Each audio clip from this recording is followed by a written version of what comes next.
ఓం శ్రీ గురుభ్యో నమ. ఓం శ్రీ మాత్రే నమ. ఆగస్టు 11వ తారీఖు నుంచి 20వ తారీఖు వరకు కూడా 10 రోజుల పాటు గోచార పరంగా వివిధ రాశులకు ఏ విధంగా ఉందో తెలుసుకుందాం. తెలుసుకునే ముందు గ్రహగమన గతులు ఎక్కడ సంచరిస్తున్నాయో తెలుసుకుందాం. శని మీనరాశిలో వక్రగతిలో ఉండటం, కుజుడు మిథున రాశిలోను, బుధుడు గురువు కర్కాటక రాశిలో ఉండటం, రవి కర్కాటక సింహరాశిలో సంచారం చేయటం, శుక్రుడు కన్యారాశిలో సంచారం చేయటం, రాహు కుంభరాశిలోను, కేతు సింహరాశిలో సంచారం చేయటం, అలానే చంద్రుడు ఈ 10 రోజుల పాటు కర్కాటకము, అలానే సింహము, కన్యా, తుల, వృశ్చిక రాశిలో సంచారం చేయటం జరుగుతుంది.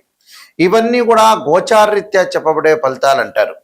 అంటే గోచారం అంటే ఈ 10 రోజుల పాటు మనం ఎలాంటి జాగ్రత్తలు తీసుకోవాలి, ఉద్యోగ పరంగా, వ్యాపార పరంగా, ఆస్తుల పరంగా, వివాహాల పరంగా, ఆరోగ్యపరంగా, వాహన ప్రమాదాలు కానీ, కోర్టు సమస్యలు కానీ, మానసికంగా ఆందోళన పరంగా కానీ ఎలాంటి నిర్ణయాలు తీసుకోవాలి, అంటే డబ్బు పరంగా ఎలాంటి నిర్ణయాలు తీసుకోవాలి, అలానే బ్యాంకింగ్ సెక్టార్ ఏ విధంగా ఉండబోతుంది, లోన్లు వచ్చే అవకాశం ఉందా లేదా, ఇలాంటివన్నీ కూడా మొదలగు విషయాలు, వివాహ సంబంధాల దగ్గర నుంచి, దాంపత్య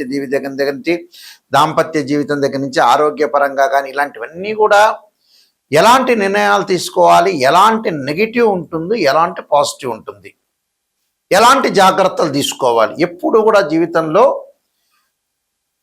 నెగిటివ్ను తెలుసుకుంటేనే మనం పాజిటివ్ని ఓవర్కమ్ చేయగలుగుతాం.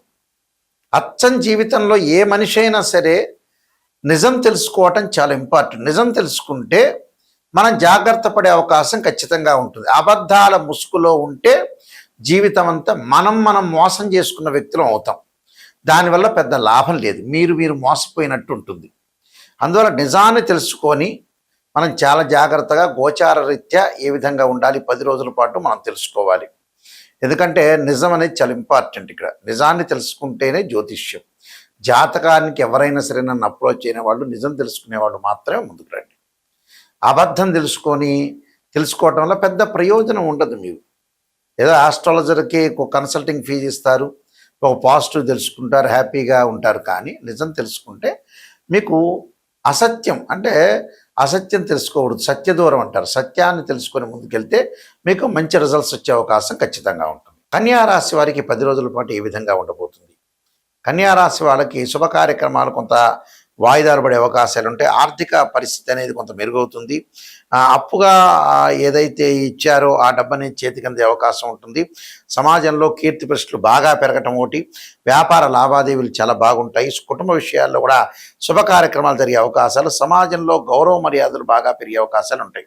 అయితే కుటుంబంలో శుభ కార్యక్రమాలు జరిగితే కొద్దిగా లేట్గా ఆలస్యం జరిగి ఆటంకం జరిగిన తర్వాత జరిగే అవకాశం ఎక్కువగా ఉంటుంది. కాబట్టి శుభ కార్యక్రమం జరగదని కాదు, కొద్దిగా లేట్ అవుతూ ఉంటుంది. అలానే ముఖ్యంగా ప్రధానంగా ఆర్థిక స్థితిగతులు బాగా మెరుగుపడతాయి. ఫైనాన్షియల్ పరంగా ఉండే డెవలప్మెంట్ బాగుంటుంది. విదేశాలకు వెళ్ళే అవకాశాలు, అలానే శత్రువులు కాస్త మిత్రులుగా మారిపోయే అవకాశాలు ఉండటం, వ్యాపార పరంగా భాగస్వామ్య వ్యాపారం బాగా కలిసి వస్తుంటుంది. వీళ్ళకి విద్యార్థులకు కూడా అనుకూలమైన కాలం అని చెప్పుకోవచ్చు. విద్యార్థులకు కూడా చాలా అద్భుతంగా ఉండే అవకాశం ఎక్కువ ఉంటుంది. ఏకాగ్రత, కాంపిటేటివ్ ఎగ్జామినేషన్స్ కానీ, మెడిసిన్లో కానీ, ఇంజనీరింగ్లో కానీ వాళ్ళకి చాలా అనుకూలమైన ఫలితాలు వచ్చే అవకాశం ఉంటుంది. రియల్ ఎస్టేట్ రంగం వాళ్ళకి మటుకు కొంత జాగ్రత్త వహించాలి. ఆర్గ్యుమెంట్స్, వివాదాలు రాకుండా చూసుకోవడం చాలా ఇంపార్టెంట్. తప్పకుండా వీళ్ళు బగళాముఖి యొక్క స్తోత్రాన్ని పారాయణం చేయాలి. అలానే రాజరాజేశ్వరి యొక్క అమ్మవారిని, దాంతోపాటు వీళ్ళు తప్పకుండా అన్నదానం చేయటం, మూగజీవులకు ఆహారం పెట్టడం, సేవలు అంటే గోవుని సేవించడం కూడా చాలా ఇంపార్టెంట్. ఇలా చేయటం వల్ల మంచి జరిగే అవకాశాలు ఖచ్చితంగా ఉంటాయి. ఇవన్నీ కూడా గోచార రీత్యా చెప్పబడే ఫలితాలు అంటారు. బర్త్ చార్ట్కి గోచారానికి లాట్ ఆఫ్ డిఫరెన్స్ ఉంది, అది గమనించాలి. ప్రేక్షకులందరూ కూడా పదే నేను చెబుతున్నాను. గోచారం అంటే ఏంటంటే ఈ 10 రోజుల పాటు ఏం జరుగుతుంది అని చెప్పేదే గోచారం. బర్త్ చార్ట్ అంటే ఏంటంటే లాంగ్ రన్లో మన జీవితంలో మనం ఎలాంటి నిర్ణయాలు తీసుకోవాలి, వృత్తి, ఉద్యోగ, వ్యాపార రంగాల్లో ఏ విధంగా ఉండబోతుంది, సంతాన పరంగా కానీ, వివాహ పరంగా కానీ మనం ఎలాంటి నిర్ణయాలు తీసుకోవాలి, అన్నీ కూడా ఆచితూచి ఆలోచన చేయాల్సిన అవసరము ఉంటుంది. అది నెగిటివ్ పాజిటివ్ రెండు కూడా తెలుసుకోవాల్సిన అవసరం కూడా ఉంటుంది. అయితే వీళ్ళు చేయాల్సిన కొన్ని పరిహారాల్లో ముఖ్యంగా ఆ, మనకి ఈ పరిహారాల్లో ప్రత్యేకంగా ధనపరంగా ఇబ్బందులు కలుగుతున్న వ్యక్తులు ఎవరైనా ఉంటే వాళ్ళు ఖచ్చితంగా కుబేరుడు యొక్క మంత్రాన్ని చదువుకోవాలి. ఓం యక్షాయ కుబేరాయ వైశ్రవణాయ ధనధాన్యాధిపతే ధనం ధాన్య సమృద్ధిమే దేహి మీద ఆపైస్వ అనే మంత్రాన్ని, అలానే వివాహం కానీ స్త్రీ పురుషులు ఎవరైతే ఉంటారో స్త్రీలు ముఖ్యంగా వరపాస్పదాస్త్ర రుద్రాభిషేకం, అఘోర గౌరీ పాస్పదాస్త్ర రుద్రాభిషేకం చేయాలి. అబ్బాయిలు అయితే కన్యాపాస్పదాస్త్ర రుద్రాభిషేకం. పనులలో ఆలస్యం జరుగుతుంది అనే వ్యక్తులు ఖచ్చితంగా వాళ్ళ జాతకంలో పునర్భవ దోషం ఉందా లేదా చూసుకోవాలి.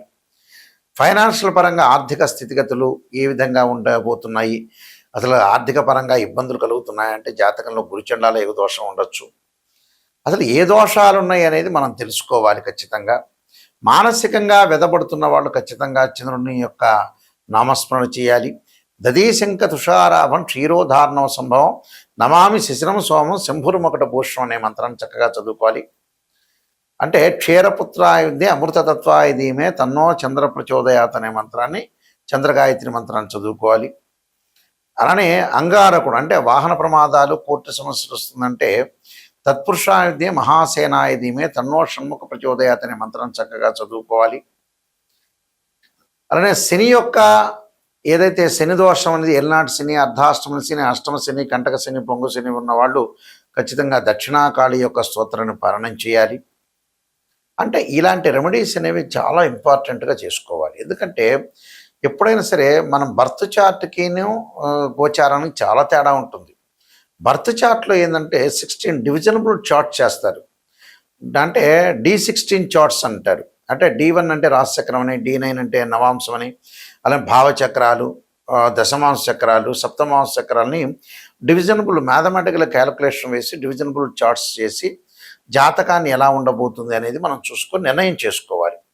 అలా నిర్ణయం చేసుకొని నిజాన్ని తెలుసుకుంటే మన జీవితం బాగుపడినట్టు.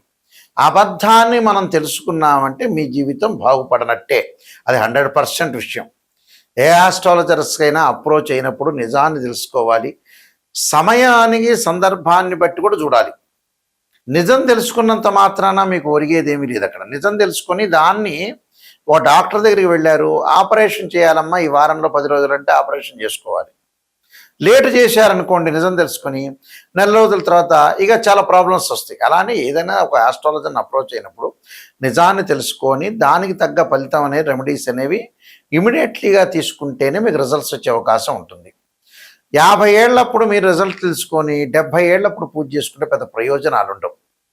ఎప్పుడూ కూడా దశలు అంతర్దశలు చిన్నప్పుడు ఏదైతే దశలు అంతర్దశలు మంచి దశలు వస్తాయో ఆ దశల్లోనే మనం ఏదైనా దోషాలుంటే పరిహారం చేసుకోవాలి. 60 ఏళ్ళు 70 ఏళ్ళు రాగానే ఆ దశలు అంతర్దశలు కూడా ఆ మనిషి మీద అప్లై కావు.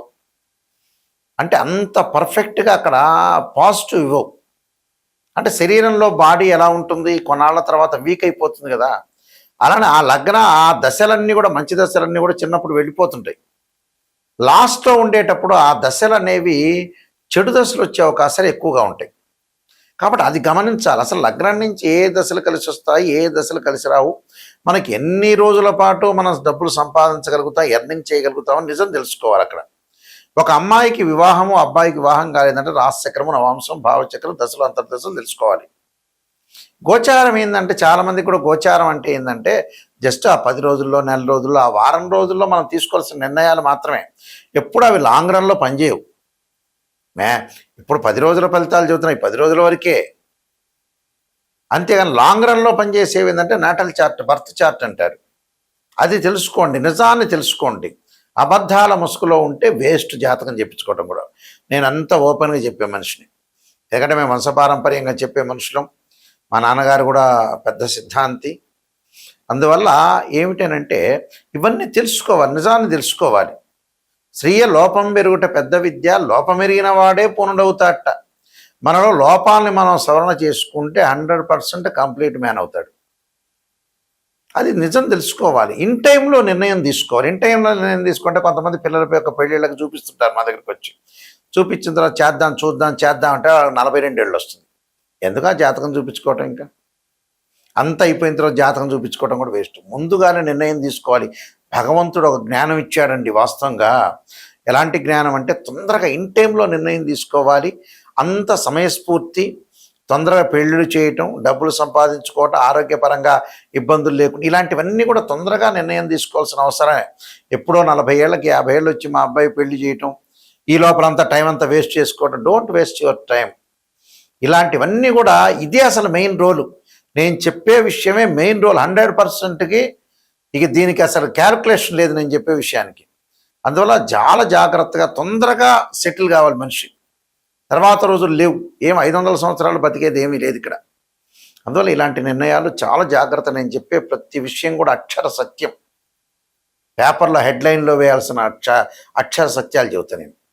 నేను నెంబర్ ఆఫ్ ఆస్ట్రాలజీ బుక్స్ రాశాను. కాలసర్పయోని, కాలసర్పయోగ చంద్రిక, రాహుకేతులు, ఛాయాగ్రహాలు, బృహత్ పరిహార సింధు, స్వప్న శాస్త్రము, అలానే బృహత్ పరిహార సింధు, వివాహ మార్తాండము, జాతక చంద్రిక, నవగ్రహ దోషాలు పోవడానికి ద్వాదశ మహావిద్యల యొక్క స్తోత్ర పారణాలు, అంతరిక్ష దేవతల యొక్క స్తోత్ర పారణాలు, సర్వదేవతా గోత్రపురులు పార్ట్ 1, పార్ట్ 2, పుత్ర గణపతి, ఇలాంటి transit of results, production of astrology, ఇలాంటి నెంబర్ ఆఫ్ ఆస్ట్రాలజీ బుక్స్ రాశారు. ఇవన్నీ కూడా రాజమండ్రిలో మోహన్ పబ్లికేషన్ వారి దగ్గర, కోటగుమ్మం దగ్గర దొరుకుతాయి. నా దగ్గర కూడా ఈ పుస్తకాలను లభ్యమవుతాయి. వాస్తుపరంగా, జాతకపరంగా అన్నీ మీరు చూపించుకొని ముందుకు వెళ్ళటం చాలా ఇంపార్టెంట్.